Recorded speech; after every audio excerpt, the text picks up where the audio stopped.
So we will start our physiology lectures by the physiology of the cornea. So as we started with the anatomy, for the anatomy of the cornea, you will find that the physiology is mainly about two things, or the physiology of the eye is about two broad aspects. One of them will be the functional anatomy. So how does each layer of every structure will serve its function, or how can the anatomy will help the physiology, and how can the anatomy will facilitate this structure or this organ to do its job.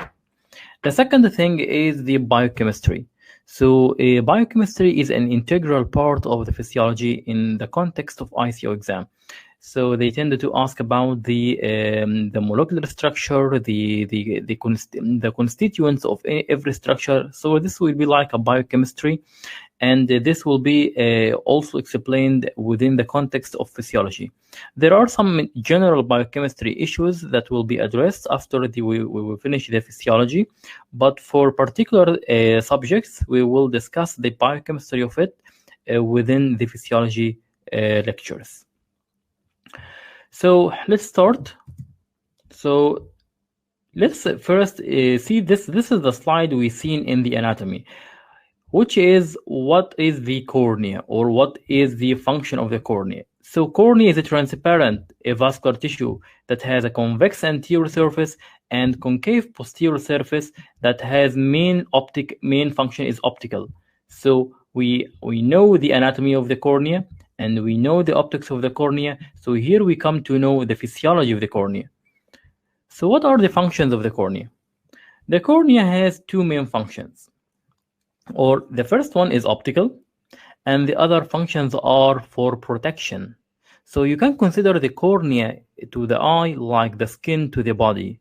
So as the skin maintains its role by covering the body and protecting the vital organs inside, also the cornea is a tough tissue that has an important function of protection of the inside eye. So the main functions of the cornea are, besides being optical function, is the structural integrity and protection of the eye. And this can be maintained through several factors. So let's discuss them, and let's know what are these factors which will help the cornea to protect the eye.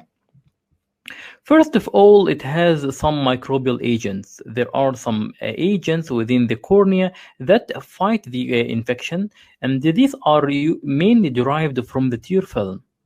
So the tear film is very rich in immunoglobulins, very rich in the antimicrobial agent like lysozymes, that has an important role in combating the infection and fight the microorganisms.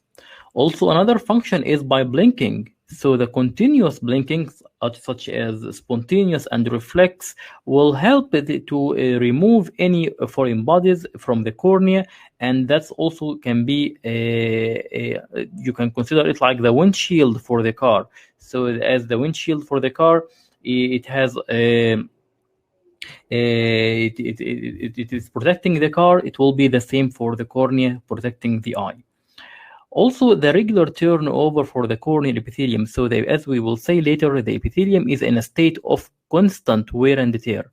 So the epithelium loss, then it will regenerate, and then it will loss, and then it will regenerate. So this also will lead to the regeneration of the cornea, or that the cornea is becoming brand new every 7 to 14 days.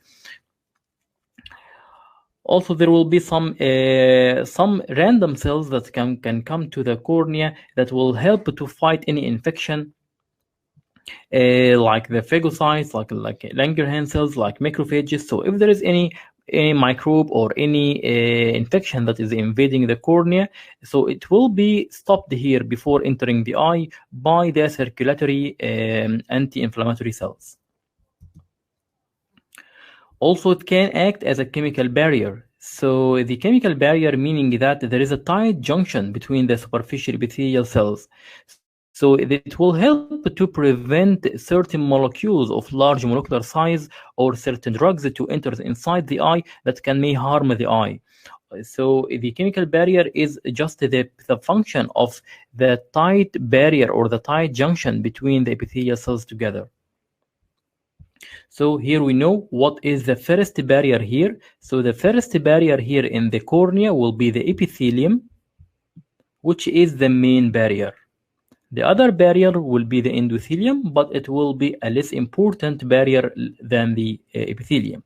So just to say from now that the epithelium is more a barrier function, but the endothelium is of a more pump function. So there is both epithelial pump and epithelial barrier, and endothelial pump and endothelial barrier. But the pump mechanism is more prominent in the endothelium, while the barrier mechanism is more prominent in the epithelium.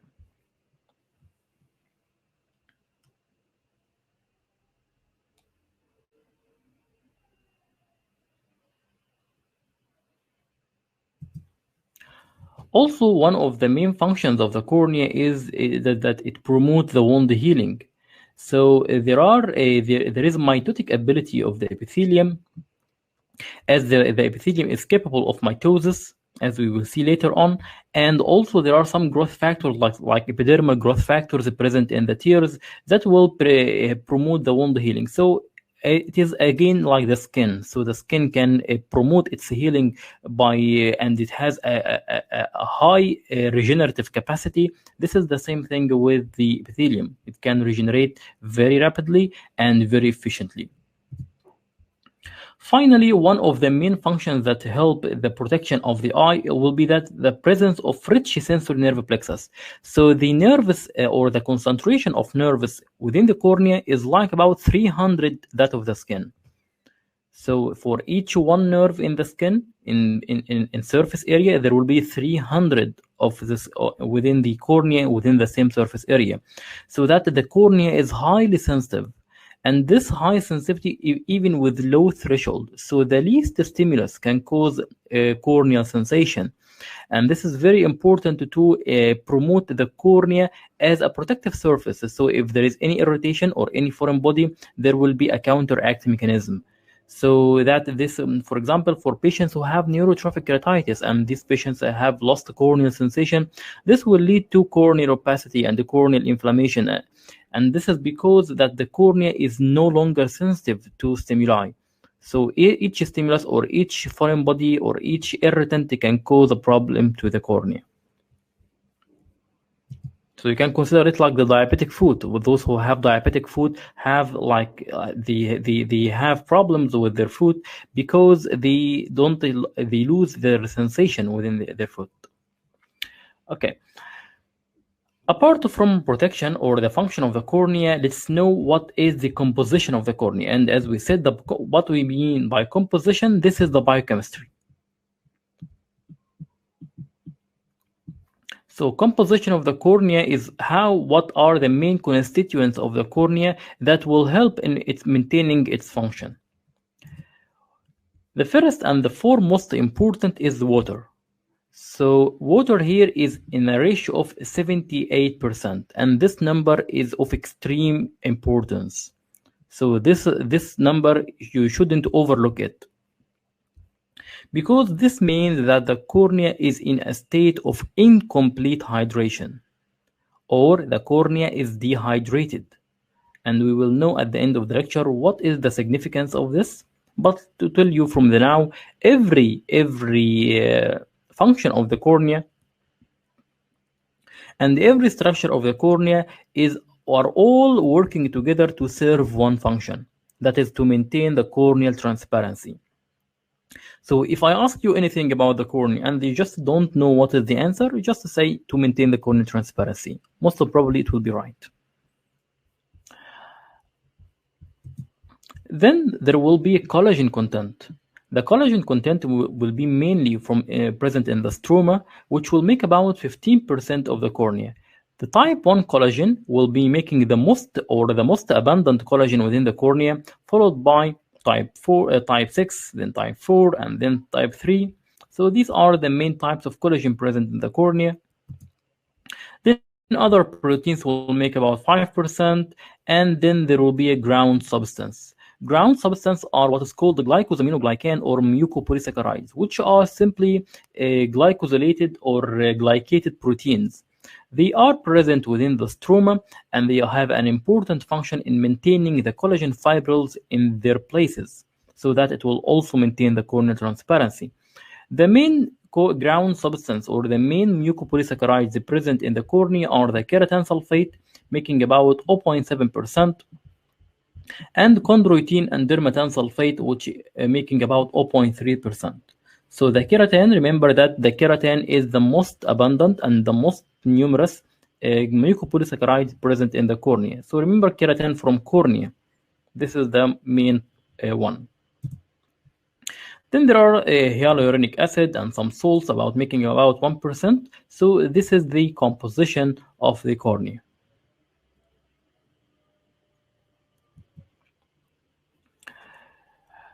So we studied the anatomy of the cornea in the first lecture of the course. Now we need to study what is the microanatomy of the cornea. So as I told you, the physiology is mainly about the functional anatomy. So you need to know what are the layers and how do these layers serve their functions. So as we know from our first lecture that the cornea consists of 5 layers previously. Now there is another 6th layer called the DOA layer. But it doesn't have any functional anatomy within the context of the ICO exam. So we have the epithelium and the basal lamina, which the epithelium making about 5% of the thickness, so it's about 50 microns, and the cornea is totally about like 500 microns, so it's making about 500 microns in the center that increase up to 1 millimeter in the periphery, so it's making about 5% of the thickness, followed by the Bowman's layer, then the stroma, making about 90% of the total thickness, then the descemet membrane and the endothelium, which is a single cellular layer. So let's start with the epithelium. For each layer, we need to know what are the constituents of this layer, how it is anchored to its surrounding structure, what are the type of junctions, and the type of junctions are also considered like biochemistry, and what are the functions of this layer, and how can it heal if it is damaged. So the epithelium here is composing of 5 to 6 layers. You have the superficial or the apical hexagonal cells, which are superficial non-keratinized squamous epithelium, followed by 2 or 3 layers of wing cell layer, then finally by single columnar cells that's called the basal layer, which is resting on the basal lamina. So these are the main 3 layers or the 3 layers that are making the corneal epithelium. So what are the functions and how are they connected to each other? Regarding the ultrastructure of the epithelium, we said that the apical epithelium is consisting of 2 to 3 layers. So these flattened cells, that's called the superficial layers of the epithelium, are topped with what is called microvilli and the microplici. And this has a crucial role in the tear film. So the tear film, as we will say later on, is consisting of superficial lipid layer, then central aqueous layer, and finally there will be a mucoid layer or mucinous layer. This layer which will be adherent to the epithelium. This microplici or microvilli will be interdigitating with the glycocalyx or the glycoprotein of the inner layer or the mucinous layer of the tear film. So the inner layer of the tear film has what's called the glycocalyx or glycoproteins that have these branches. These branches will be interdigitating with the microplici and the microvilli of the surface epithelium, which will maintain the adherence of the tear film over the surface of the cornea. If it was without this microvilli or microplici, then the glycocalyx and the glycoprotein will not be adherent, and this will lead to falling of the tear film from the eye. So also the mucinous layer, this will by binding of the tear to glycocalyx, this will help in uniform spreading of the tear film. So again, the epithelium here has an important function for the tear film.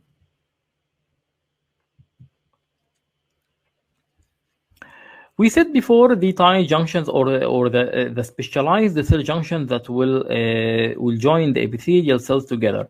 So we said before that the superficial cells, which will be the most or the flat cells, which are the most superficial cells, will be joined together by tight junction and zonular occludens, and that what makes the epithelium is a very good barrier, because this tight junction will not allow any molecule to enter within the cornea. So it will prevent or will guard against large molecules to enter within the cornea, so they act as a barrier. The wing cells or the second layer of cells will be joined together by desmosomes and the gap junctions. So we said before about the desmosomes and gap junctions. The basal cells are joined together by gap junctions, and to the wing cells by the desmosomes. And then we have this important cell junction, which is the basal cell to the basal lamina using through the hemidesmosomes. So the epithelium itself, the basal cells are attached together by the desmosomes, but they are attached to the underlying basal lamina by the hemidesmosomes. This is very, very important. So what will be the structure that will adhere the basal lamina to the underlying structure, which will be the basement membrane? Then the basal lamina is attached to the basement membrane by anchoring fibrils. So here is the basement membrane, or let's see in this figure, it will be much illustrated. So here will be the basal lamina, and here will be all this will be the basement membrane. So they are joined together by what's called anchoring fibrils. Anchoring fibrils. So after the basal cell layer, what we can find what is called the basal lamina. So here is the basal cell layer that is joined to the next basal cell layer by the hemidesmosome, and the basal cell is attached to the basal lamina by a hemidesmosome. Here is the hemidesmosome. So this is like a fibrous layer consisting of type 4 collagen and the glycoprotein that is secreted by the basal cells. It is divided through by electron microscopy into two layers. One layer is more lucid or more whitish. So this is called the lamina lucida. Lamina lucida, it appears as lucid zone in the electron microscopy. And the deep layer, which will be adjacent to the Bowman's layer or the basement membrane, will be called the lamina densa. So lamina densa, meaning that it is electron deep or a dense zone in the electron microscopy.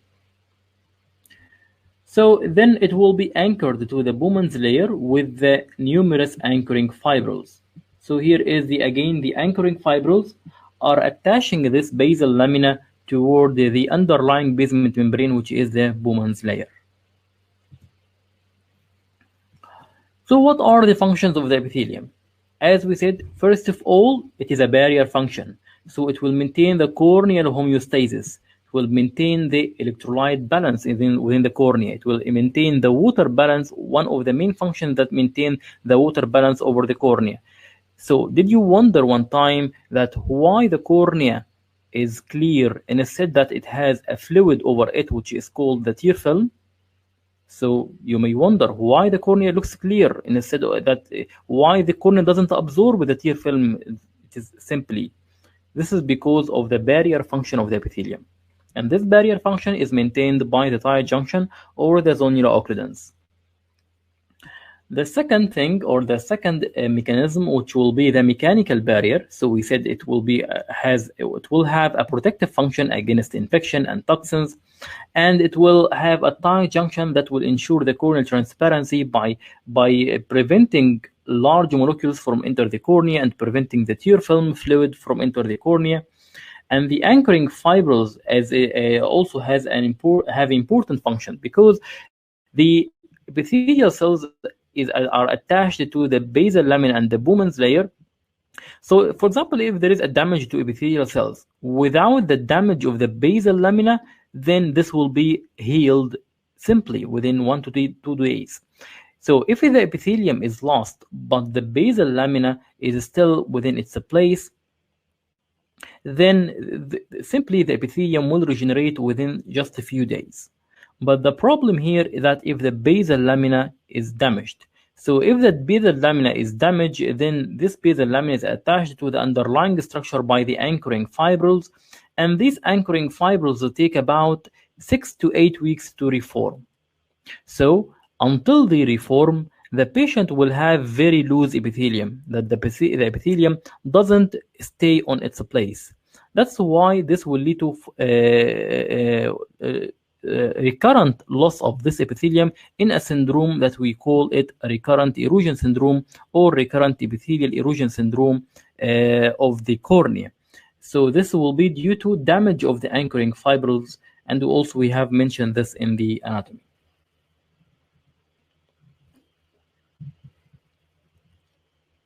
So if there is epithelial loss, how can it regenerate? Let's say, for example, that there is an area, here is the epithelium from the flat layer or superficial layer, then the hexagonal layer, then the basal cell layer, and there is an area of loss of epithelium. Luckily enough that the epithelium is in a state of constant turnover. So the always with even without any damage, without any trauma or infection, the epithelium regenerates itself on a regular basis. So it will regenerate. So how can the epithelium regenerate? Can be done from below upward. So regeneration starts from the basal cells. The basal cells have the capability of mitosis. They are capable of mitosis, so they can divide, and then the cells will migrate upward until they reach the wing cells. Then they migrate upward until they reach the epithelial cells or the flat cells, and then they replace the epithelial cells. This process takes about 7 to 14 days in order for the regeneration of, or the exfoliation to occur, and complete regeneration to happen within the epithelium. So you may wonder, okay, so what happens if there is a damage of these basal cells? How can, or what is the source of these basal cells? This can come from the endothelial limbal or from the limbal stem cells, as we will see later on. So what happens if there is an epithelial defect or there is a damage of the epithelium? Then this can be due to either a chemical or mechanical or infection. So there will be proliferation and differentiation of the basal cells here. This will undergo mitosis. And then if there is any infection, this will invite the inflammatory cells like macrophages or neutrophils that has a role, or that they may have a role to, and also this will be under the effect of the epidermal growth factor. So this will lead to the proliferation of cells.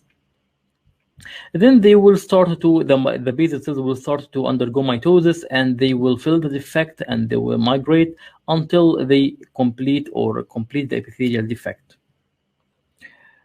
So if the Bowman's membrane layer is intact, the epithelium is regenerated in 7 to 14 days. And here is the cutting off layer that will determine if this patient will develop a scar or not. So if the epithelium is lost alone, so the lesion or the damage will involve the epithelium alone, then this will lead to complete regeneration or complete healing without any scar formation. But if the trauma or if the damage involving the Bowman's layer also, then this will lead to development of scar formation.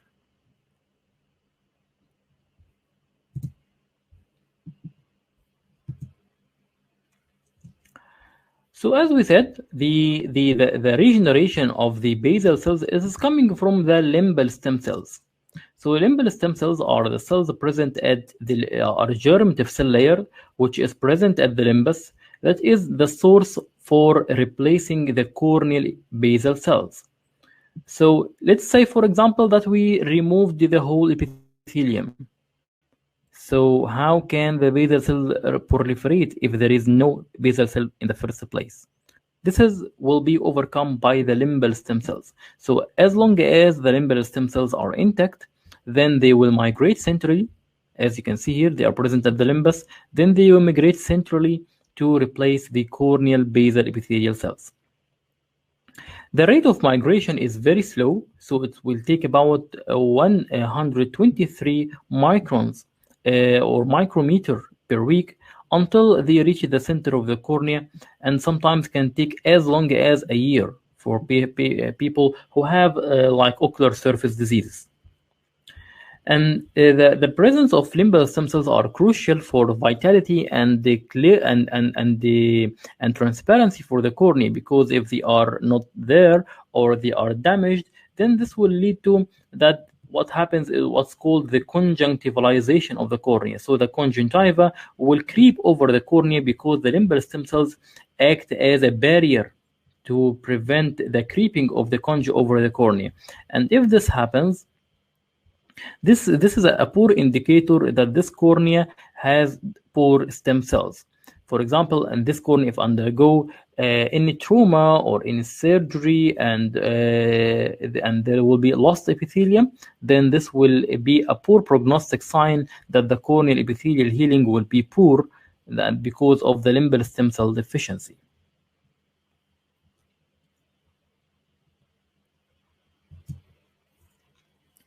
The second layer within the cornea, it's called the Bowman's layer. So it will be the layer beneath the epithelium. It is like a condensation of the anterior stroma. So the anterior stroma will be condensed anteriorly to form this Bowman's layer. It has about 10 microns of thickness, and it is acellular. So as I told you, it is a condensation of the anterior stroma, so there are no cells here. But one of the main important features of the Bowman's layer is that this is the site of perforation of the sub-Bowman's plexus. So there are this area are rich in nerve fibers because of the presence of the sub-Bowman nerve plexus. So what are the functions of the Bowman's layer? The Bowman's layer is a tough layer, and this tough layer will prevent infection to enter the cornea. It will resist the trauma, and it will also will provide support for the epithelium to be attached to it through the anchoring fibrils, as we said. And it will also have an important role to prevent the keratocytes from having their effect extending to the or the preventing the epithelium has to affect the stroma. So the stroma has what is called the keratocytes. These keratocytes are transparent, but sometimes if they are exposed to what's called the epidermal growth factors, the epidermal growth factors, which is present in the epithelium, will promote the proliferation of the epithelium, but it shouldn't be present in the stroma, because if it's present in the stroma, it will cause unnecessary proliferation of the keratocytes and their transformation into fibroblasts, which will lead to scar formation.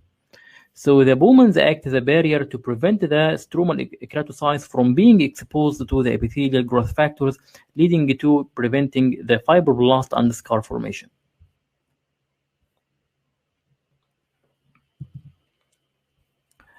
Ultrastructurally, the Bowman's layer is formed of fine collagen fibrils made of glycoproteins and proteoglycans, and made of type 1 and 3 and 5 and 6 collagen. And one of the main features that it has a great strength. As I told you, it is a very tough structure, and this is because this is one of the factors that will help the cornea to maintain its protective function, so that the Bowman's layer and the Descemet's layer are very tough structures. So it is relatively resistant to trauma and mechanical infection and mechanical and infection. But the drawback of the weak point of the Bowman's layer, that it is unable to regenerate. So once it is injured, then it will heal by scar formation. Will be unlike the Descemet. So both Bowman's and the Descemet layer will share in being tough layers that are capable of preventing infection and trauma. But the difference is that the Bowman's layer is not capable of regeneration, while the Descemet layer can regenerate. Then we come to the stroma. So what about the function of the stroma? What are the main function of the stroma? So as the stroma make about 90% of the corneal thickness. So the cornea is made of three main structures. One of them is the cells called keratocytes, others called collagen fibrils, and they are joined together by a ground substance that's called the glycosaminoglycans. The cornea is mainly made of type 1 collagen. This is the main type of collagen present in the stroma. And the 5% of the stromal volume is filled by the keratocytes. So the keratocytes, although they form the least amount of the volume of the stroma, but this is the cells which are responsible for formation of other contents. So the keratocytes will secrete the collagen fibers. The keratocytes will secrete the proteoglycans or the glycosaminoglycans. So let's see now what are the functions of these and how their anatomy will help maintaining their function. First of all, the stromal fibers. Sometimes we can call them the stromal lamellae. So the stromal lamellae, as you know from the anatomy, these are the main parts or the main forming the main bulk of the cornea. And from the optics, we know that the stromal lamellae are responsible for the refraction. This is the one which is responsible for refractive power of the cornea. So the stroma has about 200 of these lamellae. These lamellae are at right angle to each other. This is very important. The collagen lamellae are made of multiple fibrils or multiple bundles. So it will be about 300 to 500. These bundles are parallel to each other within the collagen lamellae or within the stromal lamellae, but the lamellae are perpendicular to the next lamellae. So again, the lamellae are perpendicular to each other or at right angle to each other. Each lamellae consists of collagen fibrils. These fibrils or these collagen bundles are parallel to each other. So this configuration will help the transparency of the cornea. So as we said in the optics, in the first lecture of the optics, this or we said it, but we didn't explain it because the explanation here in physiology, we said that in the corneal stroma, they eliminate the scattered light by the destructive interference. So how can the destructive interference occur? This is because the collagen lamellae are at right angle to each other.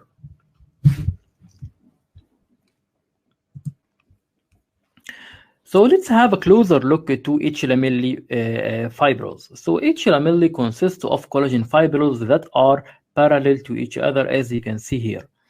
These lamellae have regular separation, and this regular separation is important for transparency and is maintained by the glycosaminoglycan or the ground matrix.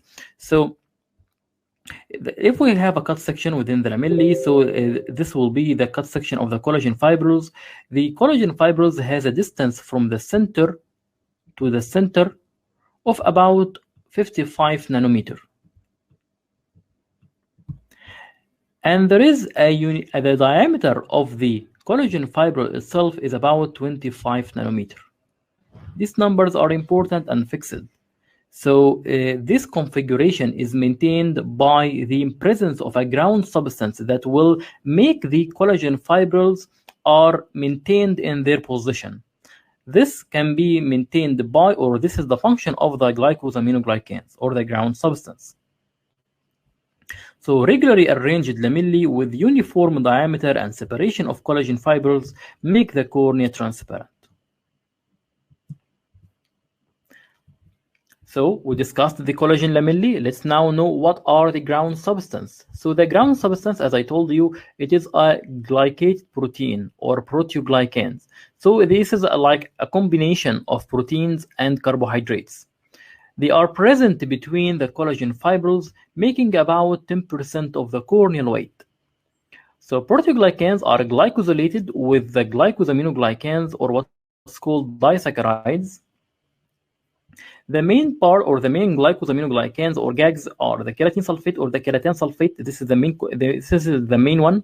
Others are chondroitin sulfate and dermatan sulfate. And you may be asked in some exams about others may be present in the cornea, like dicorine. So the dicorine is present in the anterior stroma, and the lumican, keratocan, and the mimican are present more in the posterior stroma.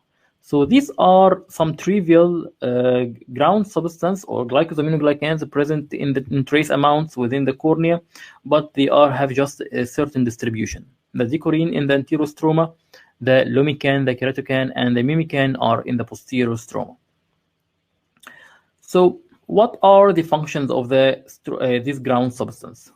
So we said one of them, which is help in the regular spacing of the collagen fibrils. This will ensure the corneal transparency.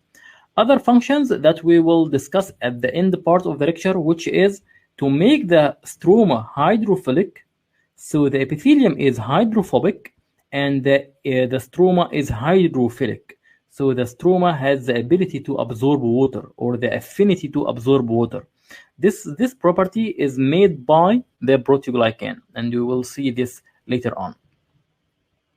And also, it will maintain the corneal transparency by controlled stromal hydration, as it has fixed negative charge.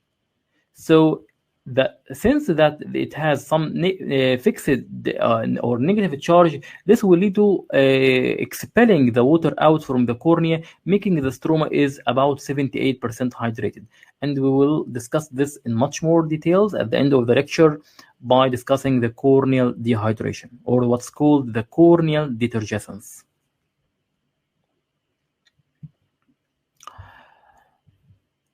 Finally, we have some cells present in the cornea. The main cells are the keratocytes, which are stellate cells with long dendrites, as you can see here, that is present between the lamellae and making up of 5% of the stromal thickness. And they are responsible for secretion of other contents. So they are responsible for synthesis and maintaining the collagen, proteoglycans, the substance of the stroma. And also it will help in corneal regeneration, because this keratocytes will transform into fibroblasts, which will lay down fibrous tissue, closing the stromal defect, and also act as a part of antioxidant mechanism. There may be some wandering cells. So these cells are occasional cells present in the corneal stroma that occurs in response to some toxins or some inflammation, like polymorphonuclear leukocytes or macrophages. So they will come or they will be attracted to the cornea once there is an infection or a source of inflammation, so that it will fight the infection. So what happens if there is a stromal defect? Let's say, for example, that there is an infection in the cornea, and this infection will cause the stromal inflammation. So this will lead to activation of keratocytes. So if there's a defect within the stroma, the keratocytes will be activated by the effect of interleukin 1 and the tumor necrosis factor alpha. So this will undergo proliferation and migration, so that it will transform into fibroblast. So here is the fibroblast that will transform by the transforming growth factor beta into myofibroblast that will then form what's called the fibrous tissue, or the secretion of the fibrous tissue. So the keratocytes activation followed by migration and transformation of the fibroblast, then producing of the scar tissue or the fibrous tissue that will later on form the haze. Because this fibrous tissue is not like the regular arrangement of the corneal lamellae. That's why it will be not transparent like the rest of the cornea. But later on, the good thing is that this scar tissue will undergo remodeling, meaning that if it is thick, it will be more thin, and it will be more or the cornea try to regularize this scar tissue, so that this scar density can decrease over years. So the scar tissue doesn't have always to be constant in opaqueness, but this opaqueness can decrease over time.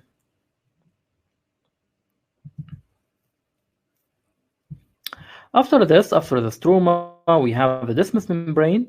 So the desmus membrane is the layer after or beneath the stroma that is one of the most layers, or the most layers within the cornea that undergo progressive increase in thickness. So it is said that they are present at birth of about 3 to 4 microns, and it will increase in size, and it can increase in thickness up to maybe 5 times in the adults or in the old age. So they continue to secrete throughout the life. They first appear within the 2 months of life, then they will continue to secrete later on. This can be considered like the basal lamina of the corneal endothelium. So this is the basal lamina. It's so meaning that it is secreted by the corneal endothelium, and it has 2 zones. This is asked in the MCQ. It has anterior banded zone and posterior non-banded zone. This is like a configuration by the electron microscopy. So the anterior zone, the anterior third, is developed in utero, and it is irregular banded zone, while the posterior 2/3 are developing after birth, and it consists of a fibrogranular material.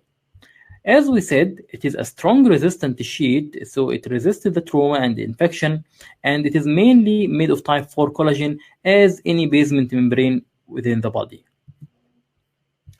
As we age, there will be some excrescence or overproduction of the desmus membrane that appears as warts, or what's called desmet warts, which is called the Hasselhennel bodies.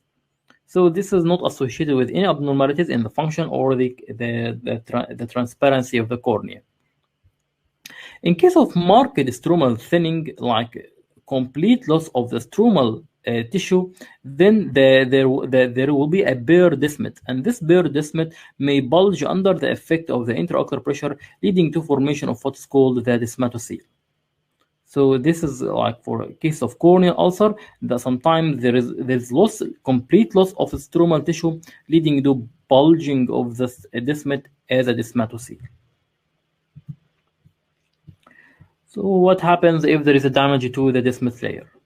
Let's say, for example, that there is a tumor, there is an infection that lead to loss of the desmet tissue. Well, there is no problem, because the endothelium will spread its cells to resurface the defect, so they will secrete a fresh basal lamina that is identical to the desmet layer. So once it is injured, the endothelium will do the job. It will just secrete some desmet to cover the defect. Finally, the endothelium. So this will be the innermost layer of the cornea that has a hexagonal configuration, that these cells are single layer cells that has, or one of the main features of the endothelium, that it is not capable of mitosis. So these cells are not able to divide. So once we are born with a certain cell count, which usually about 4,000 up to 6,000, then these cells will start to decline year by year, and there will be no compensation for these damaged cells. So at 70-year-old, this count will be about 2,000 cells per millimeter square. So this is like the normal, but sometimes there may be some incidents like that will cause acceleration of loss of the endothelial cells, like for example, if the patient is undergoing surgery, and for the patient, if he is going to undergo surgery, if he has minimal endothelial cell count of 400 to 700 cells per millimeter square, this will be the least to withstand the trauma of the surgery. So this patient will most likely will undergo damage, or will undergo what's called endothelial decompensation. So what is the endothelial decompensation? This is just meaning that the endothelium is no longer able to maintain its function, which is pumping of the fluid outside the eye, leading to maintaining the corneal transparency. So we born with about 4,000 cells per millimeter square, and as we get older, then these cells will show gradual decline year by year. So in adults, we get about 2,500 cells per millimeter square, but this is still within the normal range. And by old age, we reach about 2,000 cells per millimeter square. But this is all. This is again a functioning endothelium, so it will the most probably the patient will not complain unless that there is a problems or that there is some abnormalities within the endothelium as the Fuchs endothelial dystrophy, as we see later on. So if there is some dying cells, what will happen to the gaps? So these gaps will be filled by the remaining cells in a process called the polymegathism and polymorphism. So what is meant by this polymorphism and polymegathism? Let's say that this is the mosaic appearance or the hexagonal cells of the endothelium, and there is some loss of the endothelial cells. So what happens is that the nearby cells will enlarge in size and change their shape in order to fill the defect. So this process of increasing the cells, so for example, here like was 1, 2, 3, 4, 5, 6, 7, 8 cells that were just only replaced by 3 cells.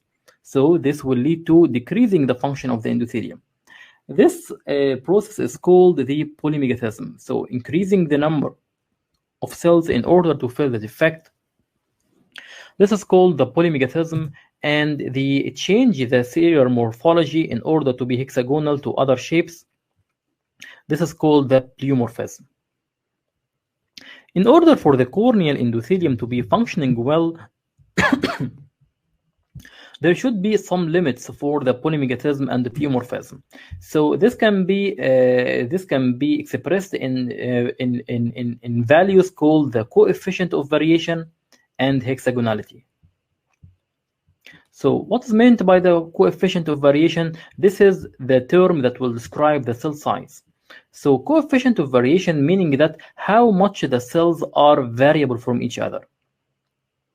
So if the cells are more or less like like each other, then this will mean that there will be a decreasing the coefficient of variation. So this will be good, and the normal it should be less than 0.3 or less than 30%.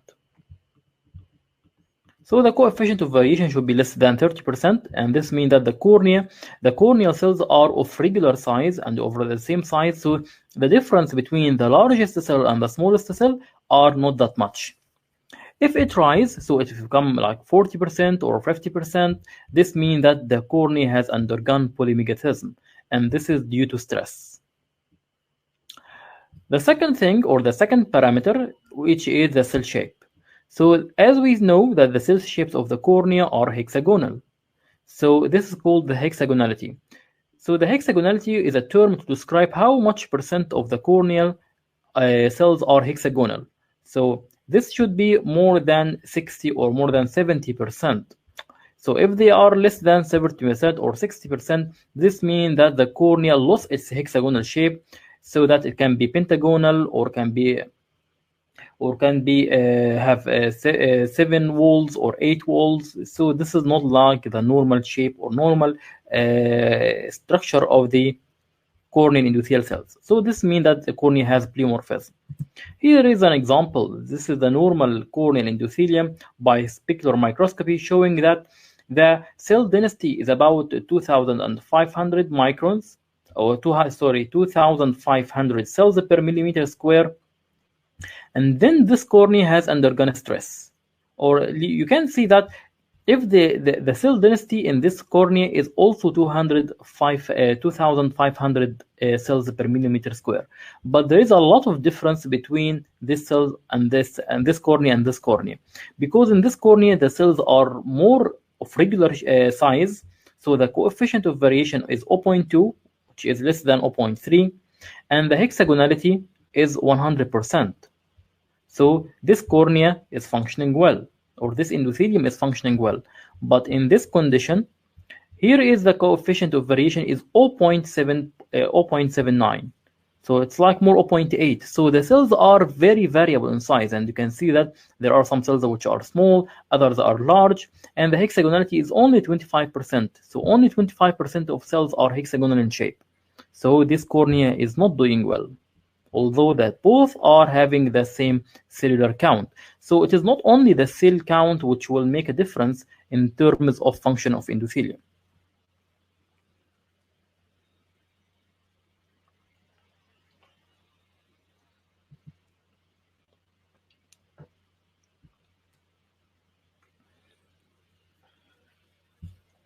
Regarding the ultrasonic structures or ultrastructural features of the endothelium, so we said that the endothelium is consisting of a single layer of hexagonal cells. These hexagonal cells have large single nucleus, as you can see here, and then the endothelium is rich in cellular organelles.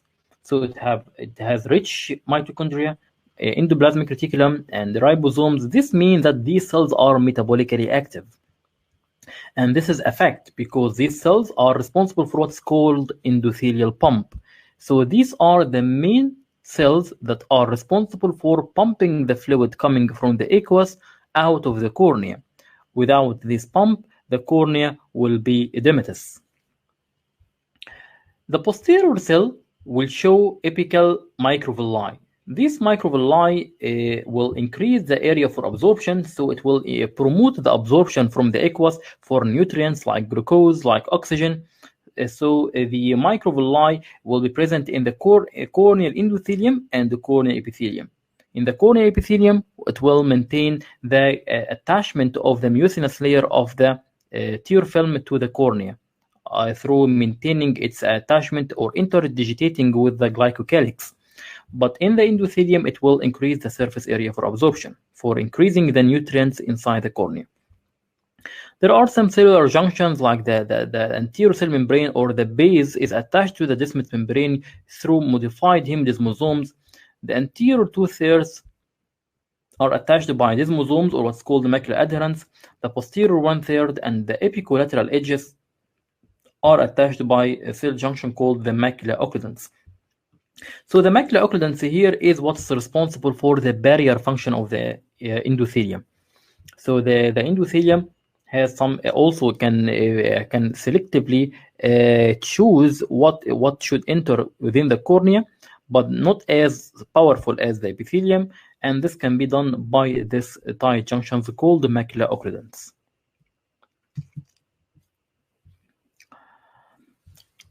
The endothelial cell adhesion or the endothelial barrier is called a leaky barrier.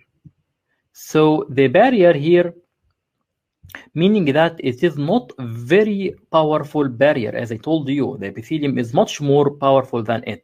So and this is because that the cells are not completely joined by the macula occludens, and this will allow passage of nutrients and waste products to and from the aqueous.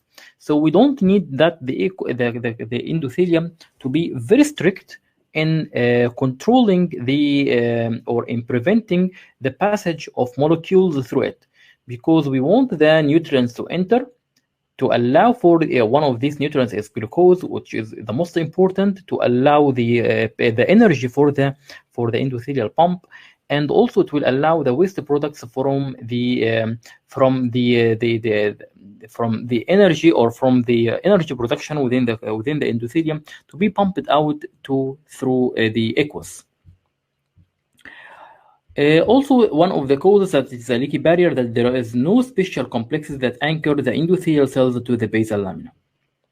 So what is the endothelial function? The main function is to maintain corneal hydration.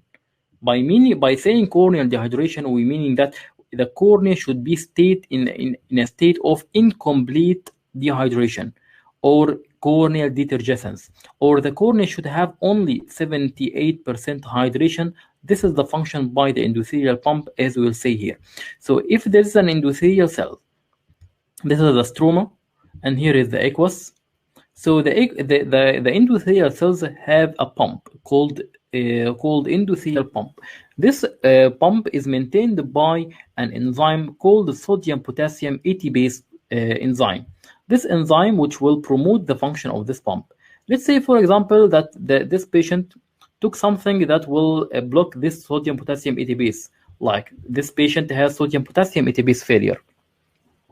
This failure will lead to that the cornea will not be able to maintain the corneal hydration, leading to stromal edema, subepithelial fibrosis, and epithelial bully with bullous keratopathy, as you can see here.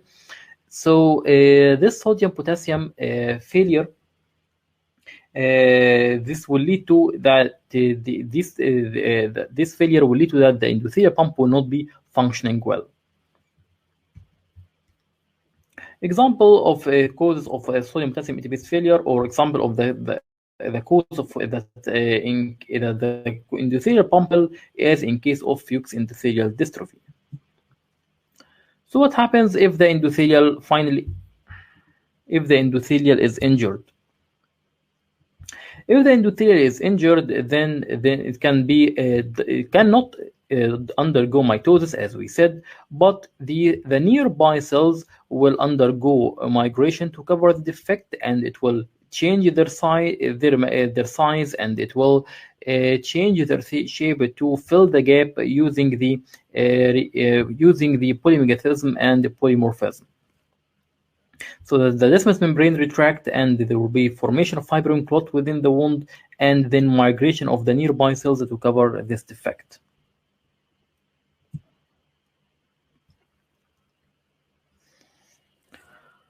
So here we finish the corneal microanatomy, or the functional anatomy. So we now know what are the functions of each layer and how does the anatomy serve the function.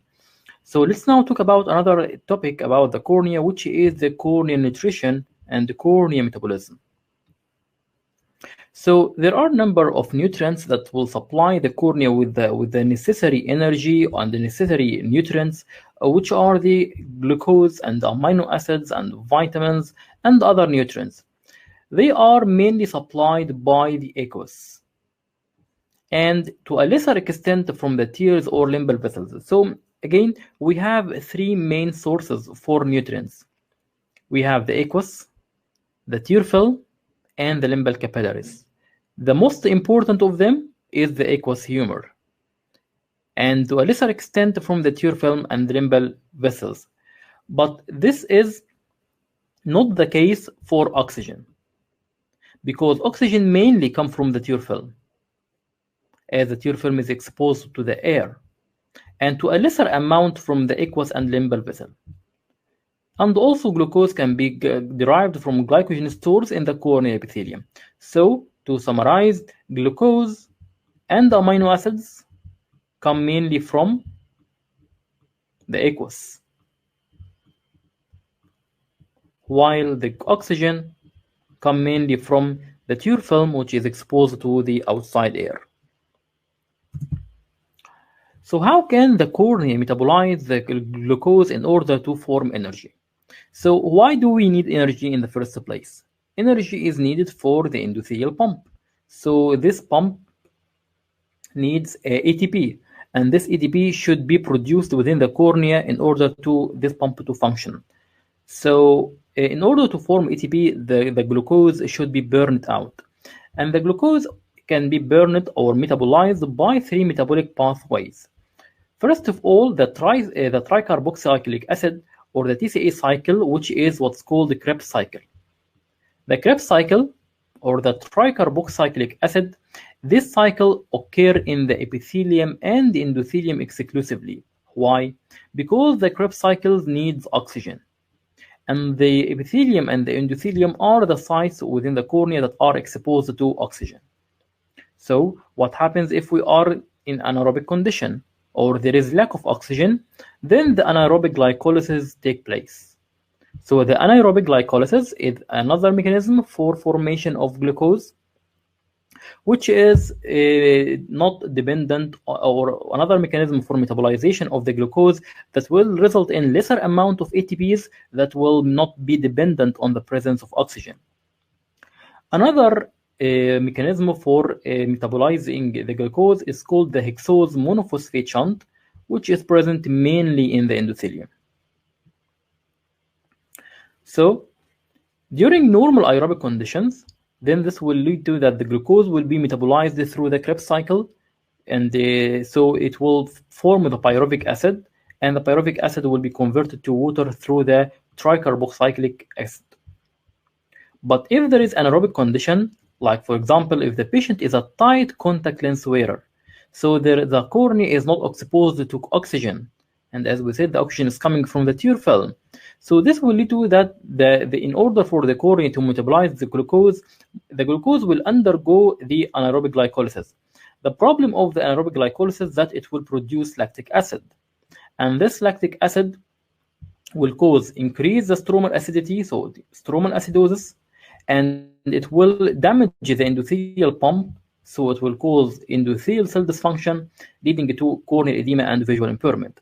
That's why the patient shouldn't wear overnight tight contact lens, or shouldn't wear the contact lens for extended period, because they will limit the amount of oxygen reaching the eye. These pathways will be explained in much more details in the lens, so we will return to the same pathways later on. So here we come to the final and the most important part, which is corneal transparency. Based on what we have said, what are the factors that maintain the corneal transparency? So we have several anatomical and optical and physiological functions that will all serve together to maintain the corneal transparency. First of all, the epithelium is non-keratinized. So lack of keratinization of the epithelium, this will lead to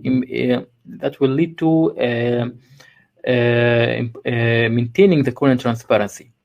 Also, regular and uniform arrangement of the corneal epithelium, the different cellular junctions and their compactness, and that will also prevent the tear film to enter within the cornea, leading to maintaining a homogeneous refractive index of the cornea.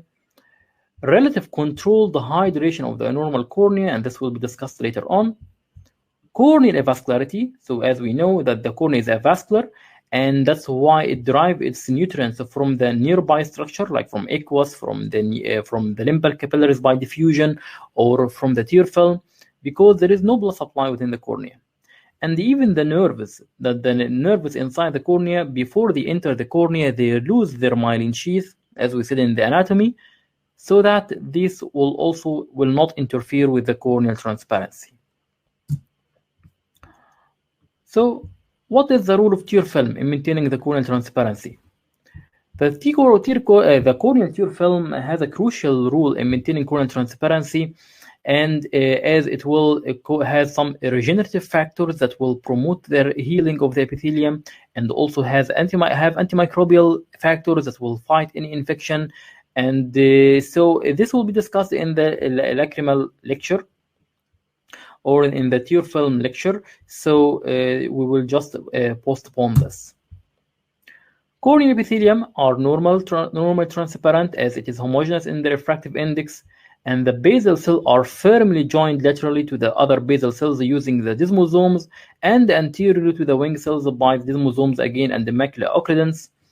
These tight junctions will allow corneal transparency and allow the barrier function. So it will show resistance to entry of the fluid like water, or the glucose, or electrolytes, or large molecular size drugs. So the corneal epithelium barrier function is maintained by these tight junctions. The cornea is avascular, as we said, but sometimes there may be some small loop that will invade the periphery for 1 millimeters, and these are in facilitating the nutrition and transport of antibiotics and the drugs. So one of the drawbacks of that, if the patient has infection or has trauma, that there are sometimes the corneal vascularization may invade the cornea.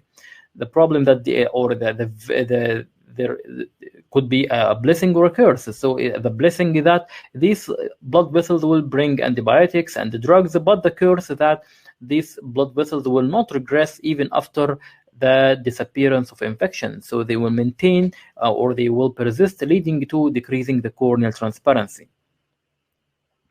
So the progressive vascularization, however, it is a harmful process as it interferes with the functional properties of the cornea as transparency, but unfortunately it is necessary for maintaining the systemic antibiotics and drugs to enter within the cornea. There are theories that will explain the transparency of the cornea. So the cornea is a unique structure that will allow about 100% of light entering through it to reach the retina. And this has several theories to explain. And since we are talking about physiology, so we are talking about the science of theories. So as we go, you will find a lot of theories as we progress through physiology. One of them is called that Morris. Morris explained the corneal transparency by the lattice arrangement of the collagen fibrils. So that he says that since that the collagen fibrils have a small diameter and regular separation from each other, as you can see here, the light will be scattered by or will be suppressed by the destructive interference, as we discussed in the optics. Another scientist called Goldman. So the Goldman, he said that the lattice arrangement or the regular lattice arrangement of the corneal fibers is not alone the only mechanism that is responsible for the transparency.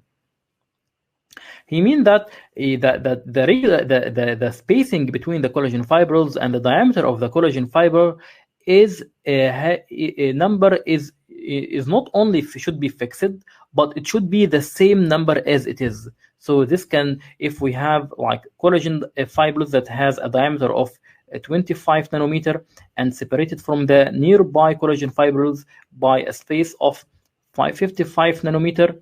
So according to Maurice, this is only the regular arrangement is responsible for destructive interference. But according to the Goldman, that these numbers are important because these numbers are less than third of the wavelength of the incident light. And so this relation between the diameter of the collagen fibrils and the spacing between the collagen fibrils and the wavelength of the light, what will make that transparency occur.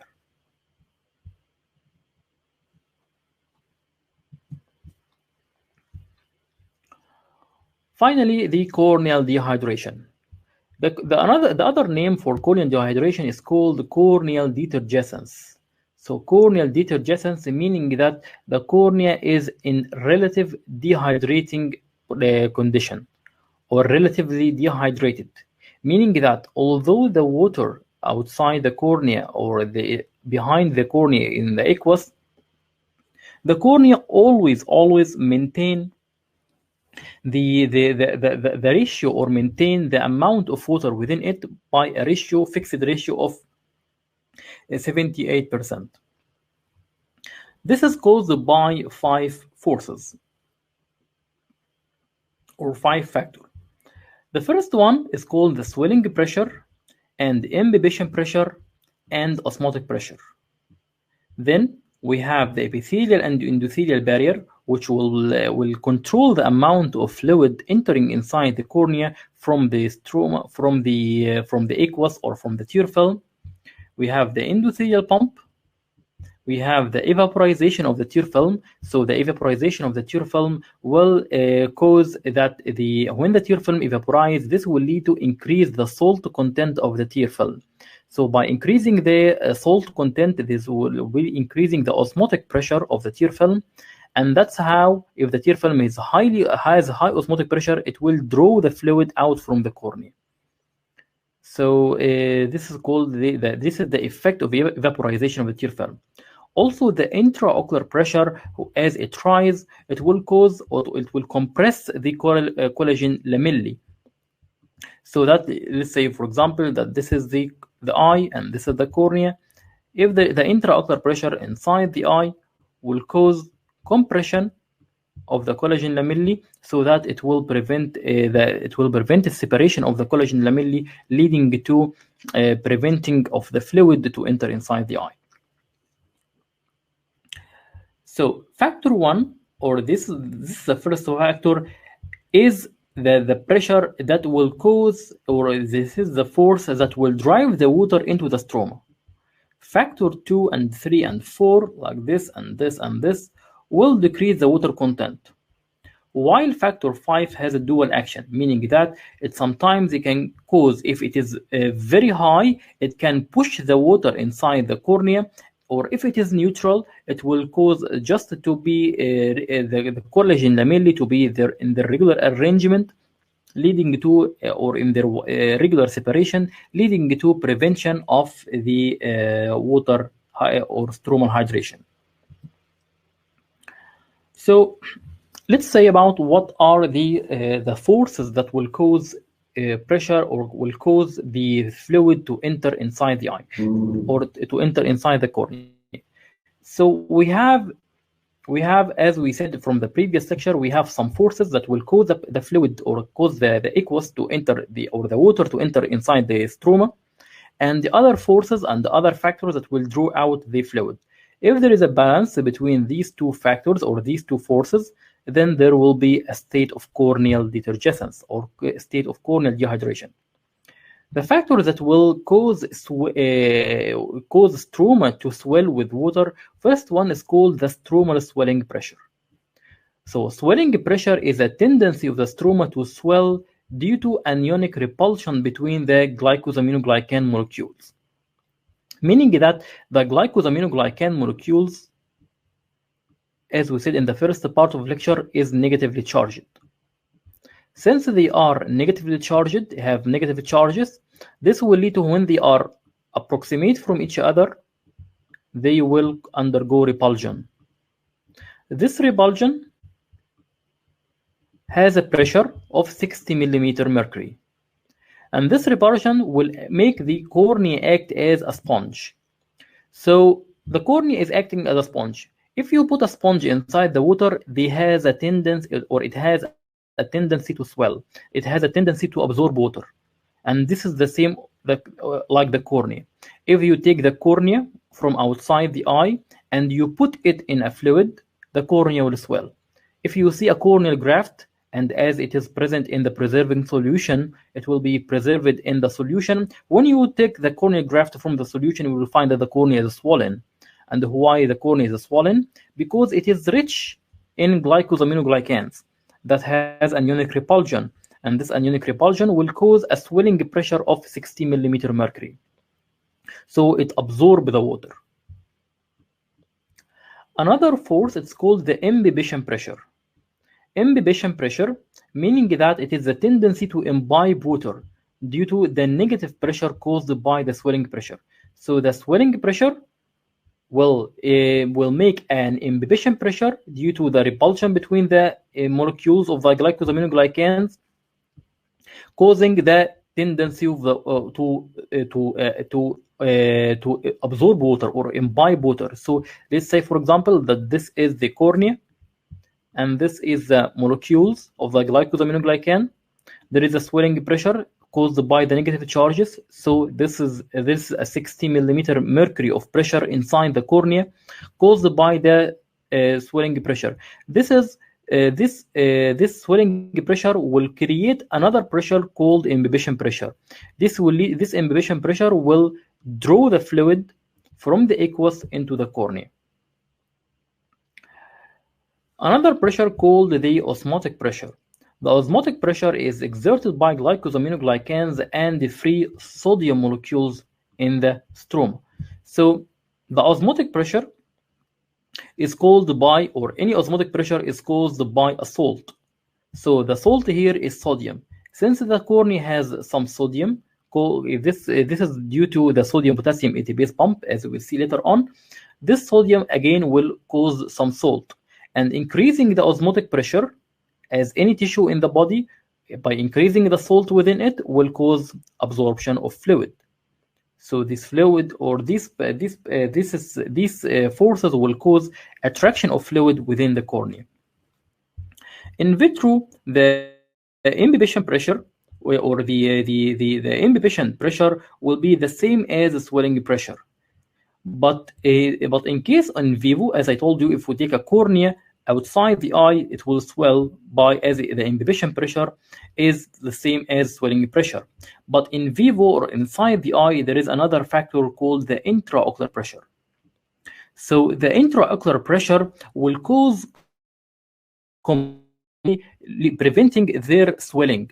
So if there is a here that this is the cornea that has some swelling pressure, then the intraocular pressure will push the cornea in order so that it will counteract the swelling pressure, so that the imbibition pressure will not be equal the swelling pressure, but it will be equal the intraocular pressure minus the swelling pressure. So it will be like the average intraocular pressure will be 17 minus 16, so it will be about minus 43 millimeter mercury. So the imbibition pressure here will be by minus 43 millimeter mercury. So under normal condition, when the intraocular pressure does not exceed the level of stromal swelling pressure, then the negative imbibition pressure, which will be dependent on an intact endothelial barrier, prevent aqueous movement toward the corneal stroma and subepithelial space. But when the intraocular pressure increases and exceeds the level of the swelling pressure, then the corneal endothelium barrier is disturbed, resulting in corneal accumulation in the epithelium and subepithelial layer. So let's just explain this. If we have here, this is the intraocular pressure, and this is the swelling pressure and the imbibition pressure. Let's say, for example, that the normal intraocular pressure is 17, so that the imbibition pressure is minus 40, like 43.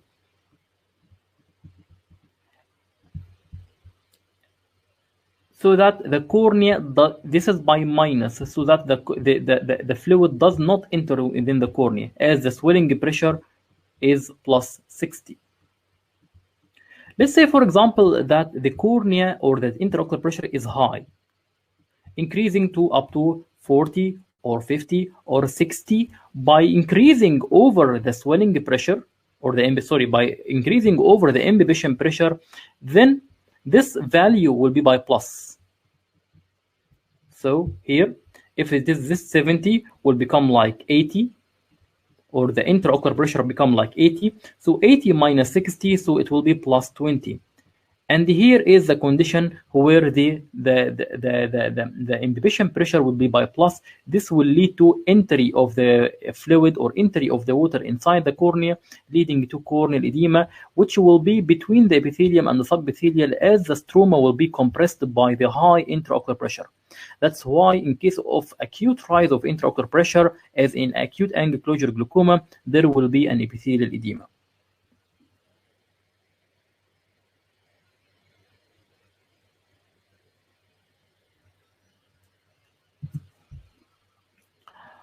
Other factors that maintain the corneal detergescence or the barrier functions or the corneal dehydration is the function of the epithelium and the endothelium. So we said that there will be an epithelial barrier and endothelial barrier formed by the tight junctions that will prevent the inflow of water from the tear film toward the cornea or from aqueous to the cornea. And the endothelial junctions are less tight, as it is a leaky barrier, as we said. And that's why this is one of the reasons why the epithelial injury is associated with the surrounding edema. So because this area lost the epithelial barrier. The intraocular pressure also has a role in maintaining the corneal detergescence or corneal dehydration. As we said, it has a dual role. So the intraocular pressure will compress the lamellae together so that it will prevent the swelling pressure and the imbibition pressure. And on the other hand, the intraocular pressure drives the water from the aqueous into the stroma in case of very high intraocular pressure. So in such condition, the high intraocular pressure will be mainly epithelial and not stromal, due to as the stroma will be compressed by the high intraocular pressure. Evaporization, as we mentioned, evaporization of the water from the corneal surface means due to high osmolarity, it will lead to high osmolarity of the tear film, so that this hypertonic fluid of the tear film will draw fluid from the cornea, which act as a contributing factor to maintain the corneal transparency.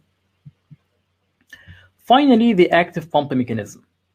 So one of the main factors that will maintain corneal dehydration is the presence of a sodium-potassium ATPase pump. This is present in both epithelium and endothelium, but as we said, it is more prominent and more effective in the endothelium. So this will lead to extrusion of the sodium from the tissue, as it's called sodium-potassium ATPase pump. There are some drugs that's called such as the ubane. The ubane is a sodium-potassium ATPase inhibitor. When it is applied to the cornea, or if it is administered, then it will lead to paralysis of the sodium-potassium ATPase pump, leading to corneal hydration. Another important enzyme is called the carbonic anhydrase enzyme, which is present in the endothelium and also have a crucial role in maintaining the sodium-potassium pump. So if there is a drug that will prevent this this carbonic anhydrase enzyme, like the carbonic anhydrase inhibitors such as acetazolamide or Diamox, then this can lead to increase or accumulation of the fluid within the endothelium, causing corneal or causing stromal edema. So sodium-potassium ATPase pump or the carbonic anhydrase inhibitors shouldn't be administered in patients who have corneal edema. Sodium hydrogen pump present in the lateral plasma membrane. Also, there is a passive ion movement, as we will see now. So potassium chloride, the bicarbonate ions will diffuse into the aqueous. The sodium chloride and the bicarbonate will diffuse from the aqueous to the cornea. So let's see how does this occur. Let's see, this is the aqueous humor, and this is the corneal endothelial cell. So in the corneal endothelial cell, there will be conjunction between the CO2 or the carbon dioxide and water. So under the effect of carbonic anhydrase enzyme, both of them will be joined together to form the bicarbonic acid. Then the bicarbonic acid will dissociate. It will form the bicarbonate and the hydrogen molecule. Again, the CO2 and water will join together by the action of carbonic anhydrase enzyme to form the H2CO3 or the bicarbonic acid. The bicarbonic acid will dissociate or dissolve to form the negatively charged bicarbonate and the positively charged hydrogen. Then the bicarbonate will diffuse passively outside the endothelial cell to reach the aqueous humor.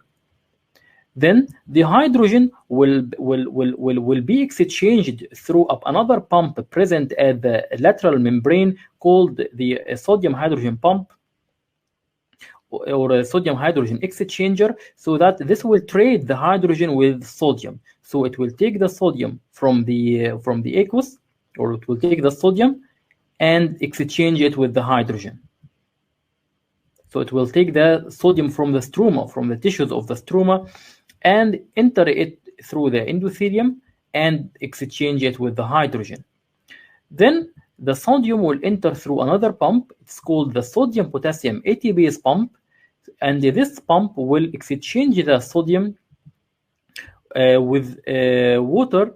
So both sodium and water will be removed from the endothelial cell to the aqueous, and enter the potassium will enter through the endothelial cell. And this will be the main pump that will be responsible for maintaining the corneal detergescence or maintaining the endothelial function. As we removed the sodium with the water into the aqueous, so we decrease the water content of the cornea. So again, CO2 and H2O will be combined by the carbonic anhydrase to form the H2CO3 that will dissolve into the bicarbonate, which will be negatively charged, and hydrogen. The hydrogen will be removed from the cell by the sodium hydrogen exchanger that will remove the hydrogen outside and take the sodium inside. Then the sodium will be combined with water, or take the water with it, and it will be exchanged with potassium at the sodium-potassium ATPase pump, which will remove the sodium and water to the aqueous and will enter the potassium inside the cell.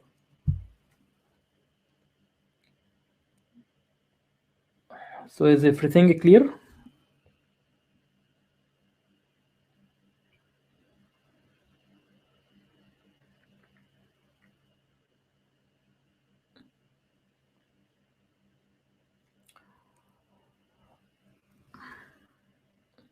Okay, so this is the first part, or this is the first lecture. So we will take a break now, and we will return back to discuss the anatomy, or sorry, the physiology of the lens. Thank you for your attention, and see you in 15 minutes. Thank you.